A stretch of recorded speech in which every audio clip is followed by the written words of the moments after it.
Hello, welcome to learning lessons with Usman Rashid. आज का lecture है पोइट्री, कैटेगरीज ऑफ पोइट्री और काइंड्स ऑफ पोइट्री से रिलेटेड। तो जो स्टूडेंट्स हैं एमए इंग्लिश के या बीएस इंग्लिश के स्टूडेंट्स, उनके लिए ये लेक्चर काफ़ी इम्पोर्टेंट है, क्योंकि पोइट्री की डेफिनेशन, फिर जो काइंड्स ऑफ पोइट्री हैं, फॉर एग्जांपल ओड है, लिरिक है या एपिक है, तो वो शॉर्ट क्वेश्चंस के तौर पर आपके पेपर्स में लाजमी आती हैं।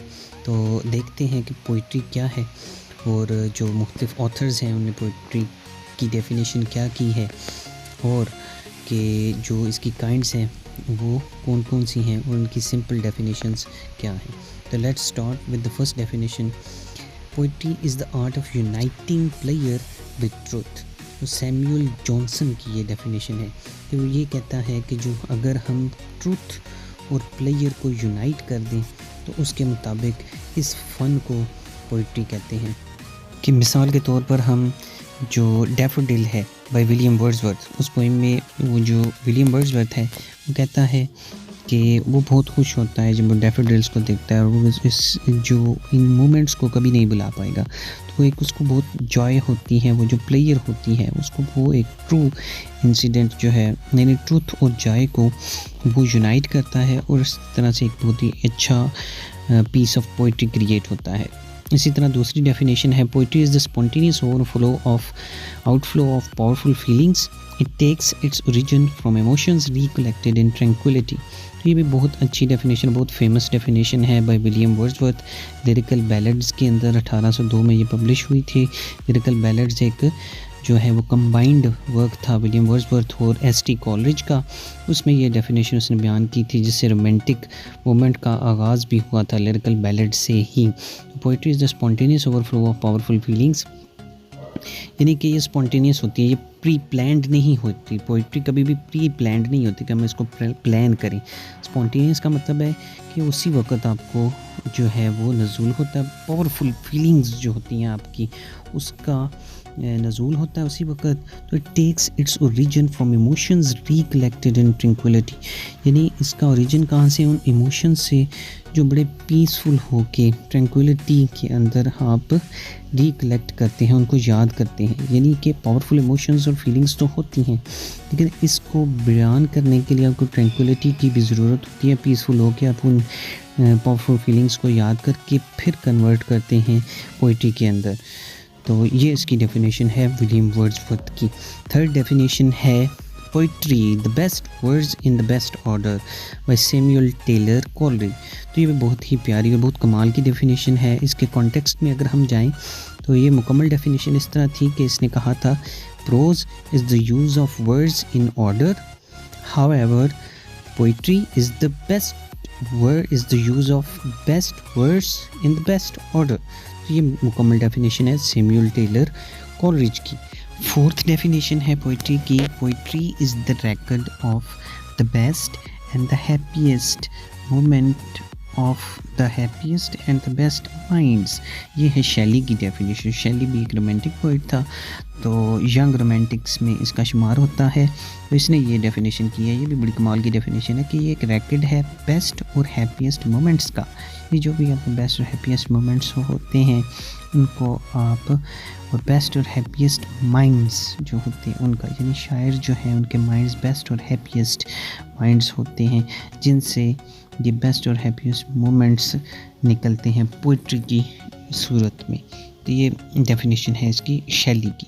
अच्छा, ये तो डेफिनेशंस थी डिफरेंट ऑथर्स की या पोइट्स की।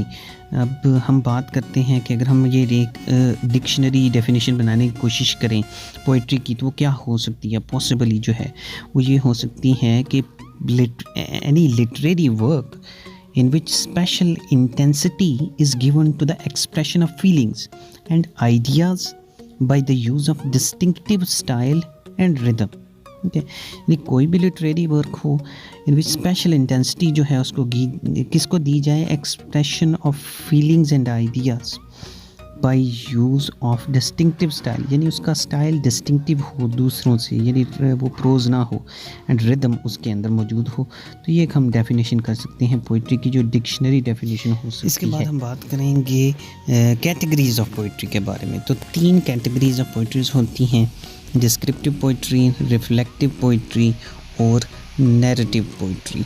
अब इन तीनों को हम एक एक करके डिस्कस करेंगे कि डिस्क्रिप्टिव पोइट्री कौन सी होती है, रिफ्लेक्टिव पोइट्री कौन सी होती है और नैरेटिव पोइट्री कौन सी होती है। तो सबसे पहले descriptive poetry. Descriptive poems are centered around the object of interest and they serve a directive purpose. Descriptive poems compel the reader to visualize the object, place, or person of interest as pictured by the poet himself.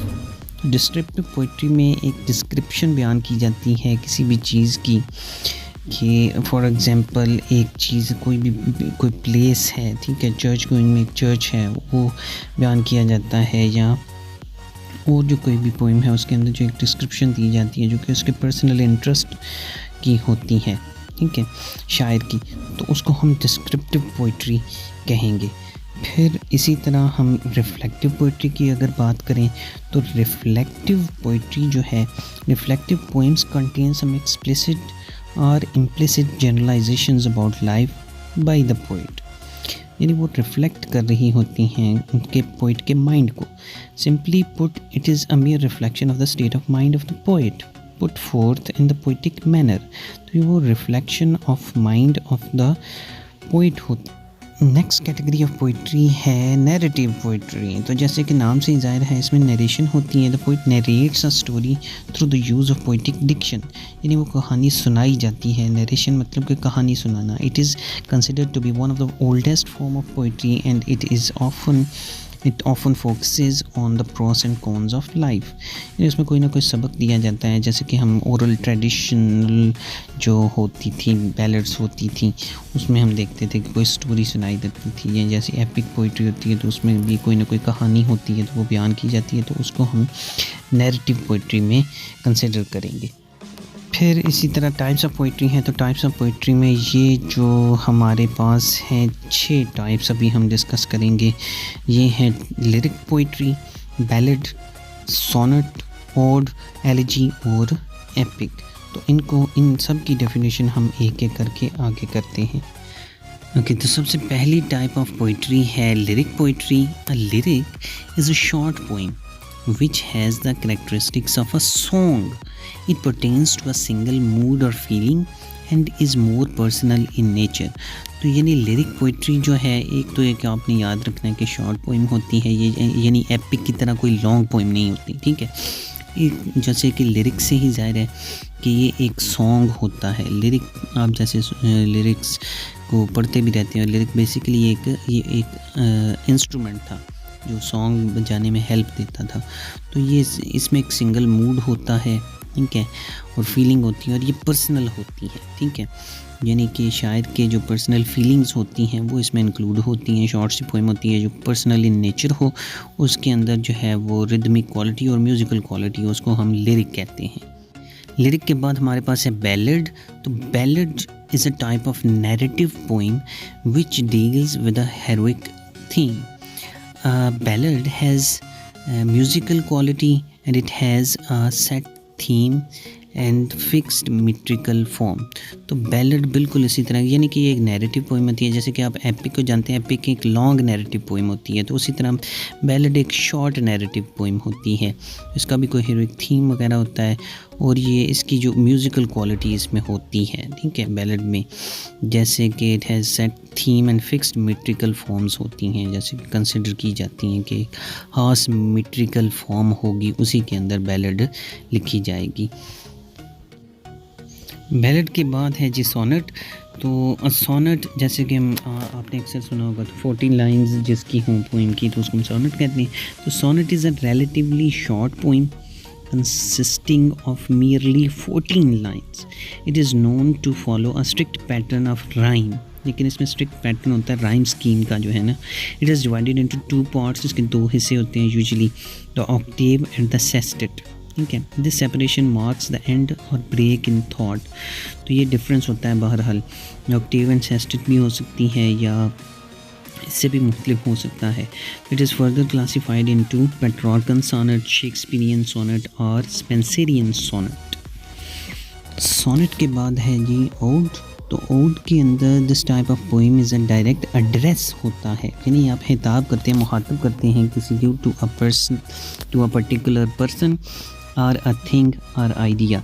तो किसी भी चीज़, शख्स या किसी ख्याल को आप एक एड्रेस करते हैं, उससे मुखातब होते हैं और फिर आप पोइम लिखते हैं। जैसे कि शायर होता है कोई भी, तो वो उससे मुखातब होता है। और जैसे आपने पढ़ी हुई है जॉन कीट्स की ओड्स जो हैं, so it is relatively elaborate in its structure जो है, तो इसका स्ट्रक्चर बहुत ही कॉम्प्लिकेटेड हो सकता है। It is often divided into three parts: the strophe, antistrophe and epode. Odes have a serious overtone. तो इसके जो है ना, एक तो सब्जेक्ट मैटर इसका बहुत सीरियस होता है, ठीक है। With a strophe and the antistrophe looking at the subject from conflicting perspectives, यानी conflicting perspectives होते हैं इसके अंदर, एक dramatic type of situation होती है, while the epode tries to resolve the underlying issues. जबकि जो एपोड होता है एंड वाला हिस्सा, उसके अंदर इसको जो ये ड्रामेटिक सिचुएशन चल रही होती है पोएम के अंदर, एक सीरियस ड्रामेटिक, जो उसका एंड जो है वो आपको एपोड के अंदर देखने को मिल सकता है। और इसकी एग्जांपल जैसे कि मैंने पहले दी है, जॉन कीट्स की ओड टू नाइटिंगेल है, ओड ऑन अ ग्लेशियन अर्न वगैरह।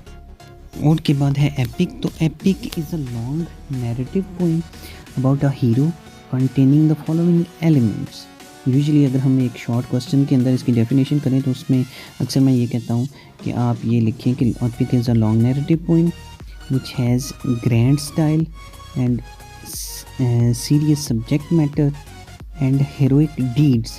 इसमें हीरोइक डीड्स हों और उसके अंदर इसका सब्जेक्ट मैटर सीरियस हो और ग्रैंड स्टाइल हो, ठीक है, तो उसको हम कहते हैं एपिक।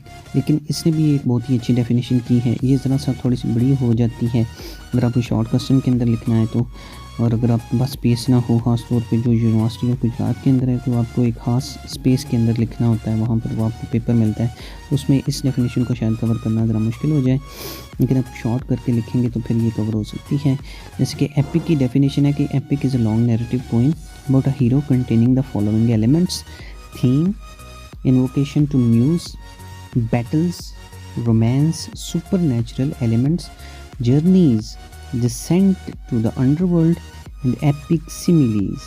ठीक है, तो ये एक उसकी डेफिनेशन है कि यानी उसका एक अच्छा थीम हो, ऐसी नैरेटिव पोइम यानी कहानी हो बहुत बड़ी, उसके अंदर कहानी होती है, उसका हीरो जो है वो बहुत ही ग्रैंड टाइप ऑफ हीरो हो, जैसे कि हमने ट्राई वगैरह देखी हुई है, तो उसके वो एक एपिक है। उसका थीम बहुत ग्रैंड थीम हो। इन्वोकेशन टू म्यूज़, यानी वो म्यूज़ जो होती है देवी, शायरी की देवी जो है, उससे वो हेल्प मांगी जाए सबसे पहले, फिर उसके अंदर बैटल्स हों, रोमांस हो, सुपरनैचुरल एलिमेंट्स हमें उसमें मिले, जर्नीज़ हो और एक अंडरवर्ल्ड में जो जाते हैं उस वो चीज़ हो, और एपिक सिमिलीज़ उसके अंदर यूज़ हो, तो उसको हम एपिक कहते हैं।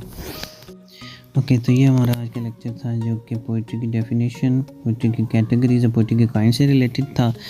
तो आई होप कि ये आपको बहुत पसंद आया होगा। तो इसको सब्सक्राइब करें, मेरे चैनल को सब्सक्राइब कर दें और इसको शेयर करें और लाइक करें और बेल आइकन को क्लिक कर दें। Thank you.